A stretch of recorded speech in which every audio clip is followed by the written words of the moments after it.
अगर आप भी चाहते हैं नए वीडियो एवं नए ऑडियो देखने एवं सुनने के लिए तो हमारे गोल्ड स्टूडियो चैनल को सब्सक्राइब जरूर करें एवं बेल आइकन दबाना ना भूलें।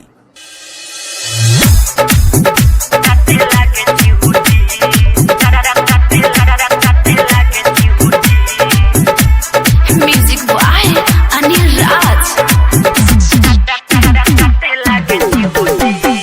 देवरा देखी के डरे सा हमर ब्यूटी चोली में काटे लागे चिउटी, चोली में काटे लागे चिउटी। कहे लागी लागता रो क्यूटी, चोली में काटे लागे चिउटी, चोली में काटे लागे चिउटी। देवरा देखी के डरे सा हमर ब्यूटी चोली में काटे लागे चिउटी, चोली में काटे लागे चिउटी।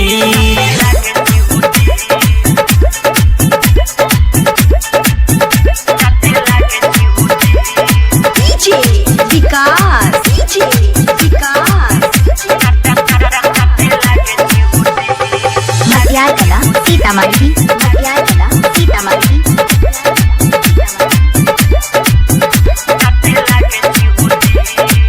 रिकॉर्डिंग बाई स्टूडियो।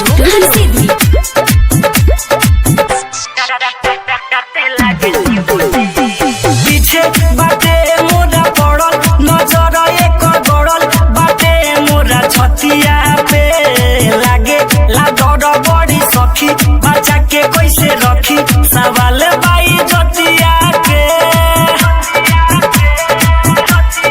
हाँ, पीछे बाटे मोरा पड़ल नजर एक गड़ल बाटे मोरा छतिया पे लागे ला डर बड़ी सखी बच्चा के कैसे रखी सवाल बाई जतिया के। जाला जाला न करे खाली ड्यूटी चोली में काटे लागे चिउटी, चोली में काटे लागे चिउटी।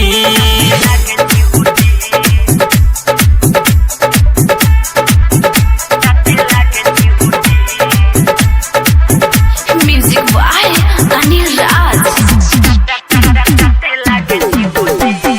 लागे ना एकरा शरम बड़ा का बेशरम उपाय कौन करी रे। आलोक गोस्वामी बताव तू ही समझाव जवानी कहाँ धरी रे।